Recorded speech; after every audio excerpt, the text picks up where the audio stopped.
Welcome to Resilient Minds 365, where we discuss the resilient stories of entrepreneurs, professionals, and students with mental illnesses to encourage you to strive, thrive, and live in abundance. I'm your host, Cleone Crawford.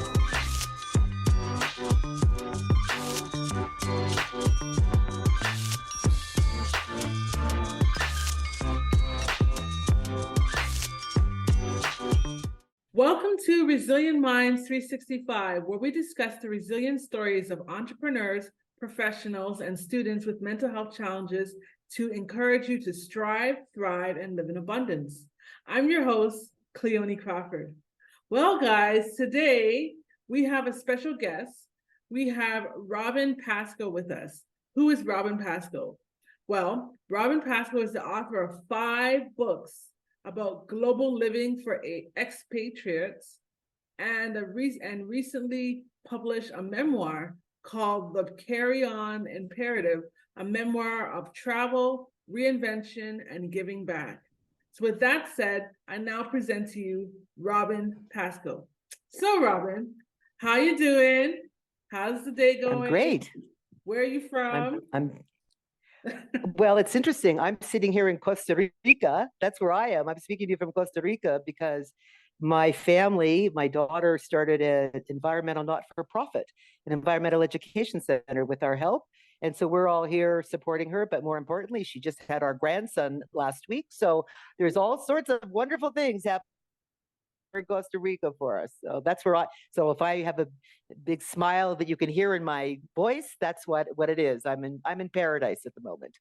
Oh, that sounds wonderful. I'm in Canada and the weather is cold.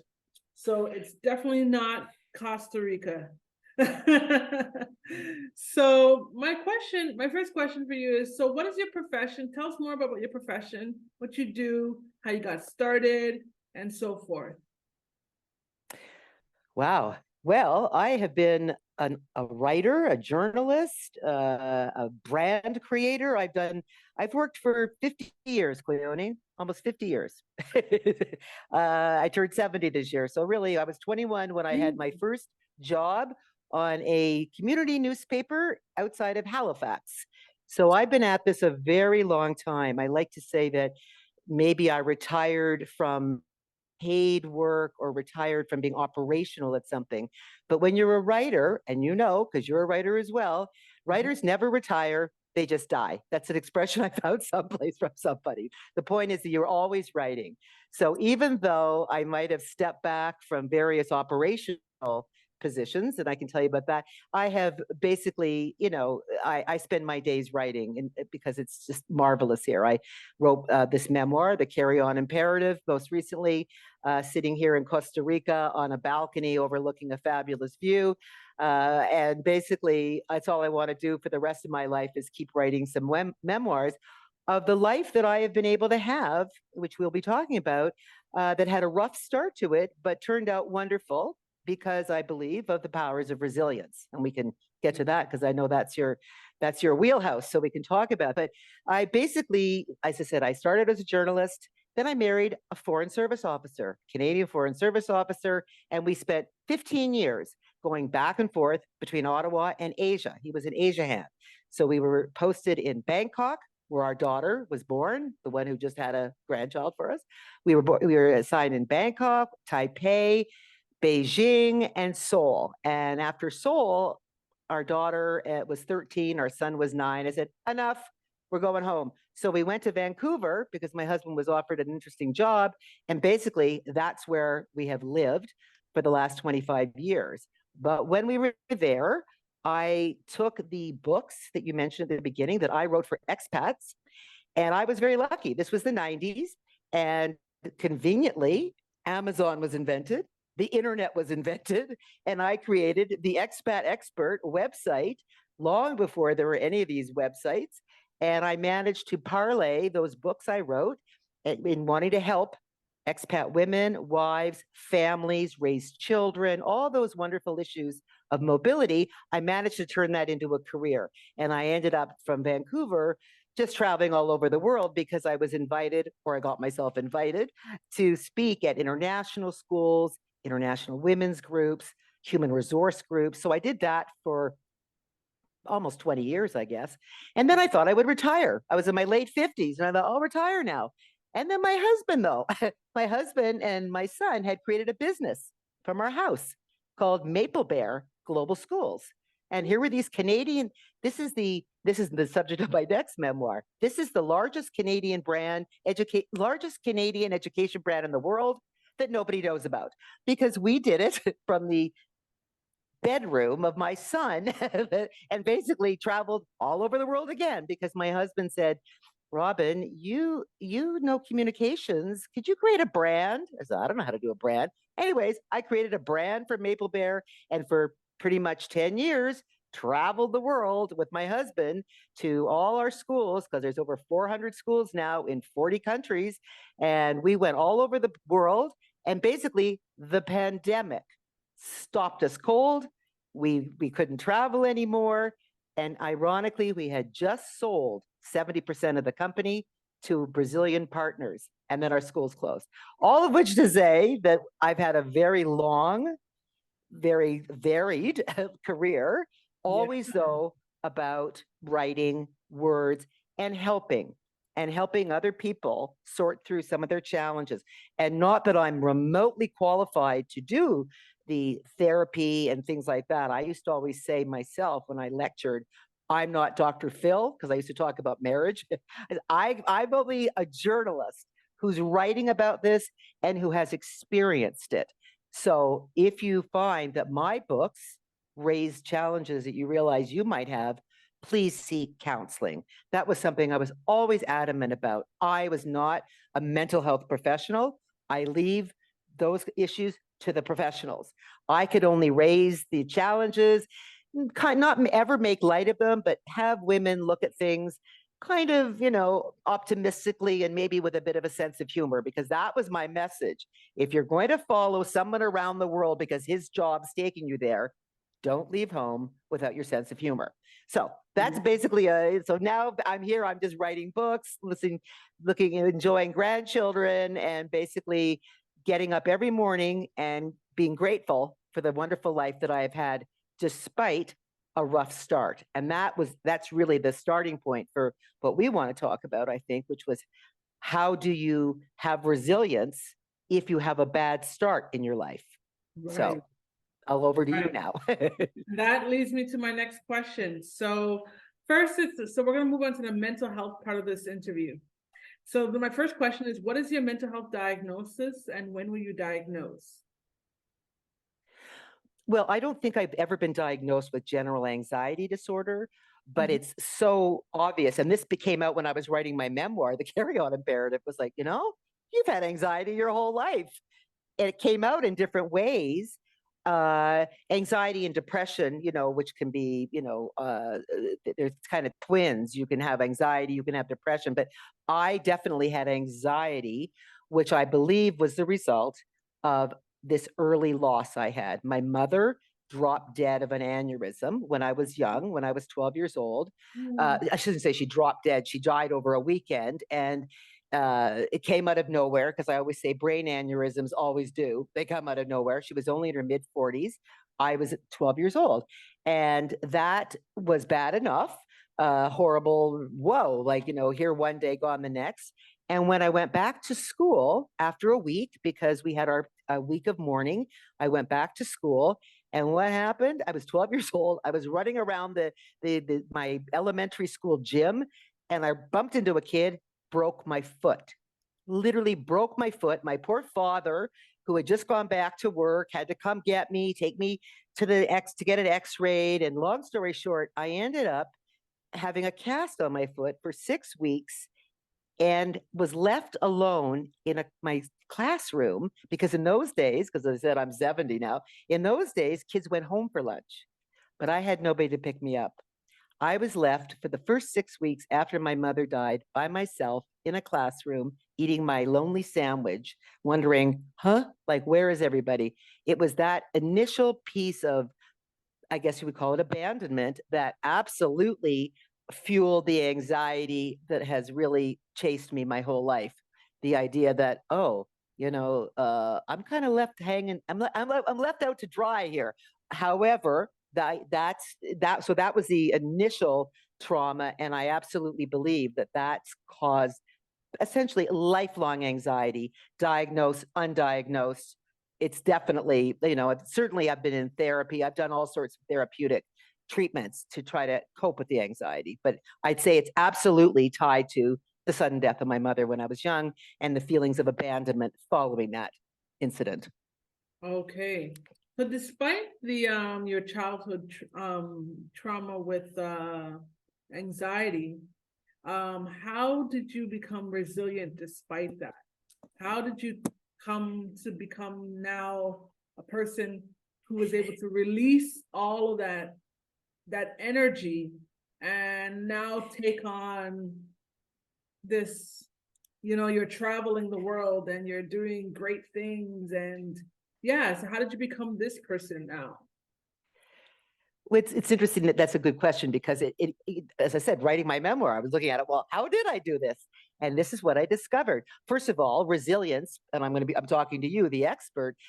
Resilience, it's a number of factors. Some of it is nature, some of it is nurture, I believe. Okay, so by nature, I'm a very happy, positive person, always was. My father used to always say to me, Rob, you don't stay mad long. I was just always a happy person. Okay, so that's and I like to look for the positives in people and in situations. But I believe the nurture came from what I like to think of as the role models of resilience I had around me. So, for Mhm. example, I credit my father first and foremost. When we finished the week of mourning, the traditional week of mourning that we had after my mother died, I saw him get up, put on his clothes, make a sandwich, and go back to work. He put one foot in front of the other and carried on. This is one of my themes, the carry on. I joked with people. My book is called The Carry On Imperative, but it's not about luggage. It's about baggage. It's about the stuff you haul around, right? But I watched my father. That was my first role model of, you know what? I know he was just devastated. He was only in his mid 40s. He had 3 kids, the youngest of whom was myself, who was 12. But he got up and he went back to work. That was a very powerful role model. And Mhm. then I discovered that really, almost unconsciously, I was always looking for role models who I was always looking around and admiring people. So I'll give you another example. When I was in high school, one of my best friends was blind. And I remember her arriving at my school and the teachers asking me to be the one who shows her around. And I was going, okay, whatever. I found her so fascinating because she had childhood blindness and she got on with her life and she had this apartment. Her name was Patty. I watched Patty just move on. She was like, yeah, I'm blind, but you know what? I'm carrying on. I'm doing my thing. She didn't let it get her down. I would say she was probably my first non-family member of resilience that I looked at. I went, well, nothing's stopping her. And I guess unconsciously, my whole life, I looked to people who I felt, I admired, whether they were even to this day. I have a friend, her husband's not is dying of cancer, and I watch her get up every morning and get on with the life and look after everybody. I look to real people for inspiration for how they did it. I don't necessarily have to ask them or interview them, although that's my want because I'm a journalist. I'm like, how'd you do this? How'd that happen? But basically, I looked for people who could show me the way, who could, and then I wrote about this very recently in the Toronto Globe and Mail that in our foreign service life, I came across incredibly resilient role models. Our first posting was in Bangkok, and my husband and I went up to these refugee camps where the Vietnamese refugees, the boat people, who I identified in my book as in this essay I wrote as the most successful cohort of immigrant refugees to come to Canada. I watched them survive rickety boat rides. They came to Canada and thrived. And then we were assigned to Seoul, South Korea in the 90s. And I saw pictures of Seoul that had been leveled during the Korean War. And I saw this fascinating, bustling city of Koreans who just got on with it. And I thought, they're good role models. I looked at people. So when I look at resilience, I acknowledge I have my own, my own nature helps. but it was very important to me, and it's what I recommend to people. It's like, look to the role models. Who do you see in your life who has literally picked themselves up, dusted themselves off, and moved on? Now, having said that, it doesn't mean there's not problems. There's not moments where you're going to have therapy. There might be times you have to have some short-term medication. It doesn't mean that your life's just going to, oh yeah, now I know resilience, I'm going to be fine. It doesn't work like that. And I'm sure you know that. That's not the way. However, it's better to just, keep moving on and looking for people who inspire you than sitting around talking to people who basically never move on.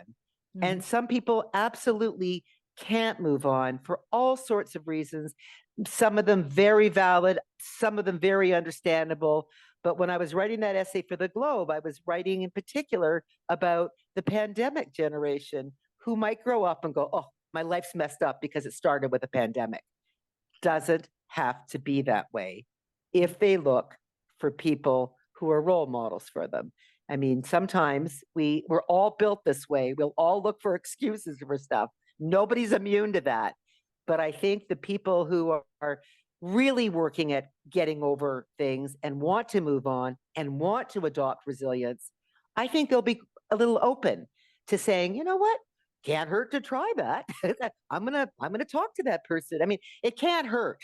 I mean, it might not work for you, but at least you're trying something. And we all know that action always makes you feel better.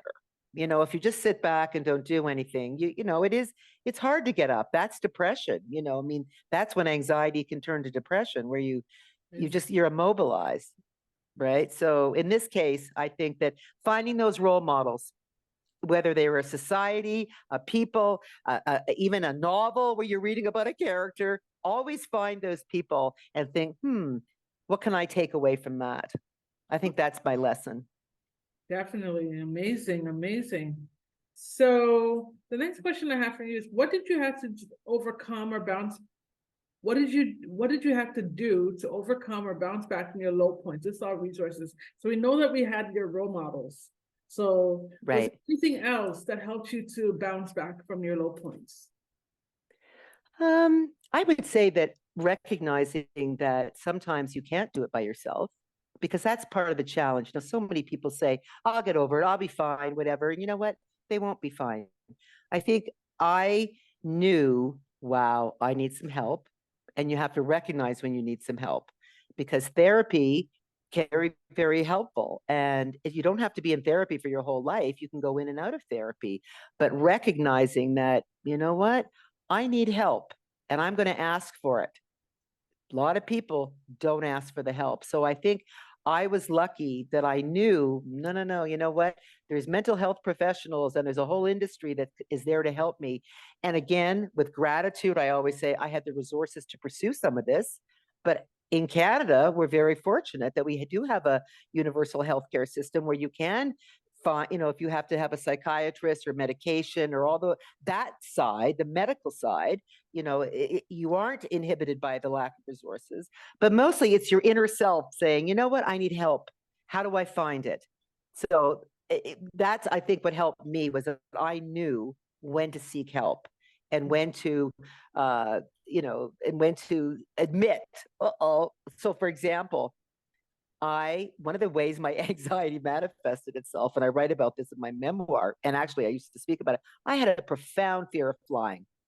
I was so afraid of flying, which was crazy because I had to fly everywhere in the world. I mean, it was really kind of it's like, okay, I got to get over this because I got to get on a plane and go to China or wherever.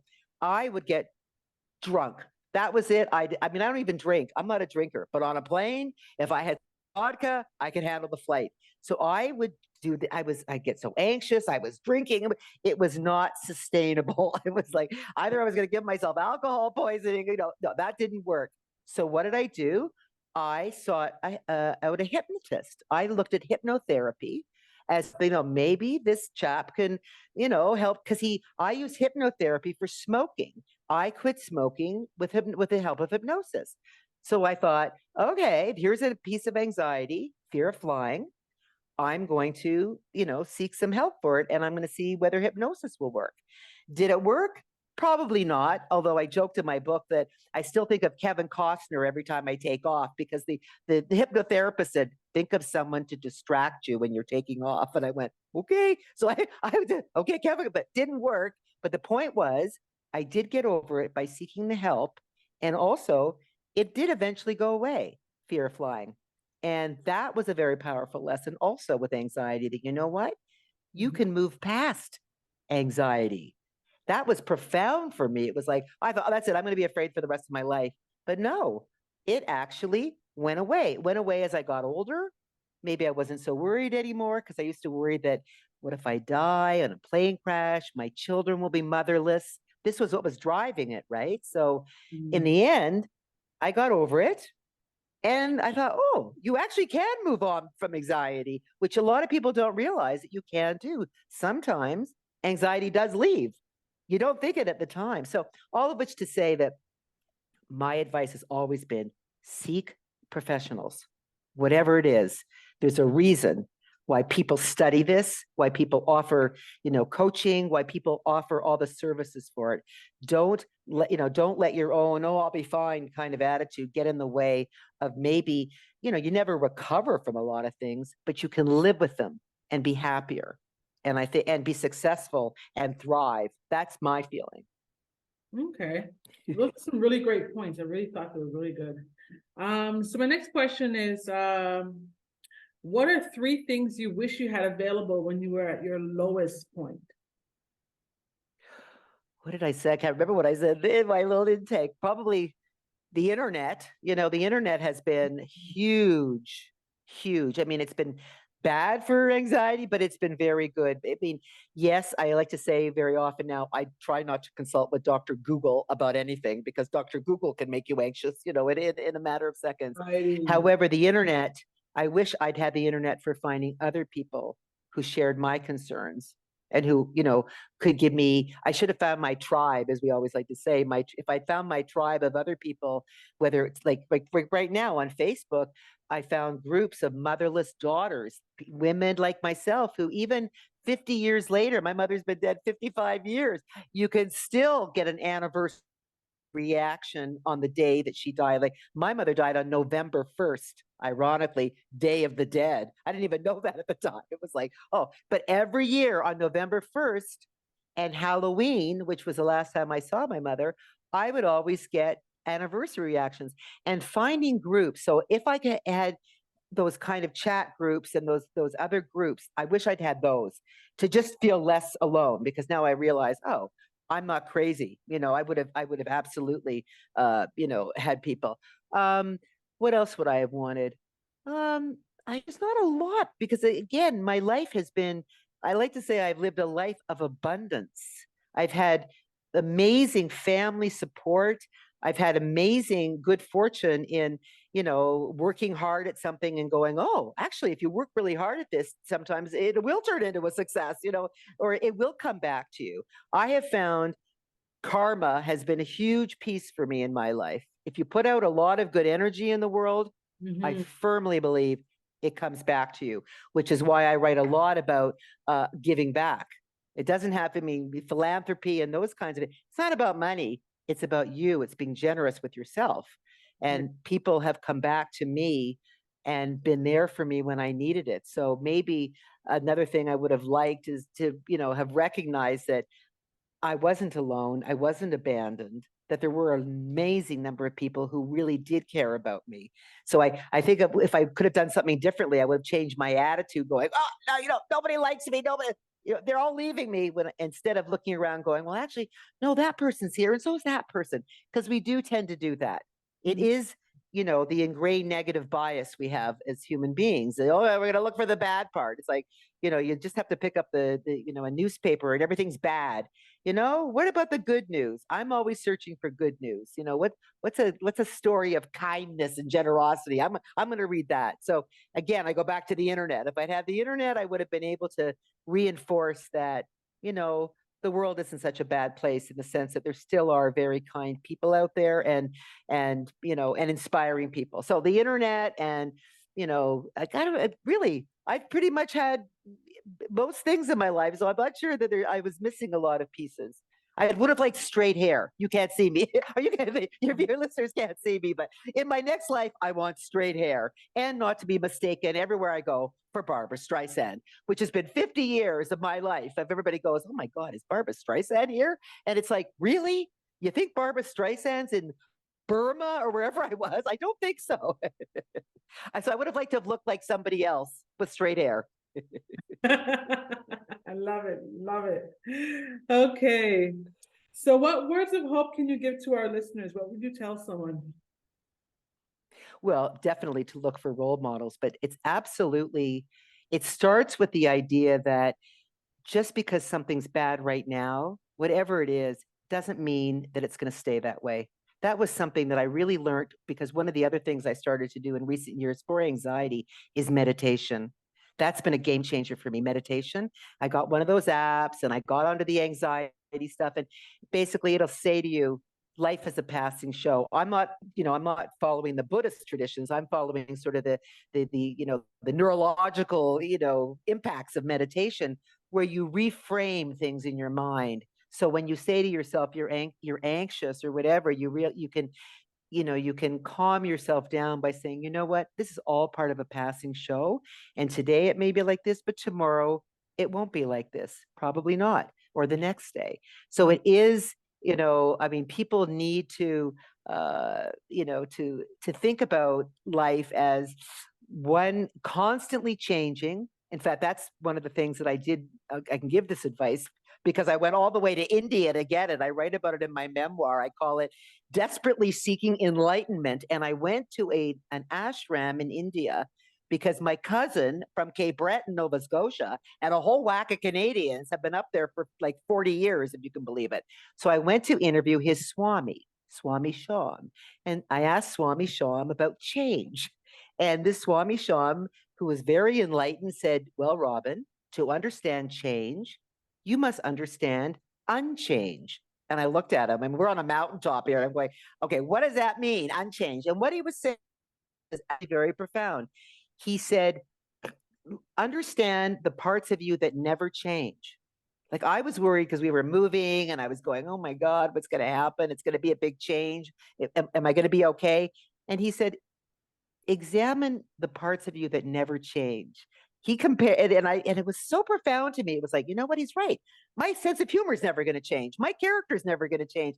I'm going to be fine, but life changes and events change, but I don't change. So that was something that was incredibly powerful for me.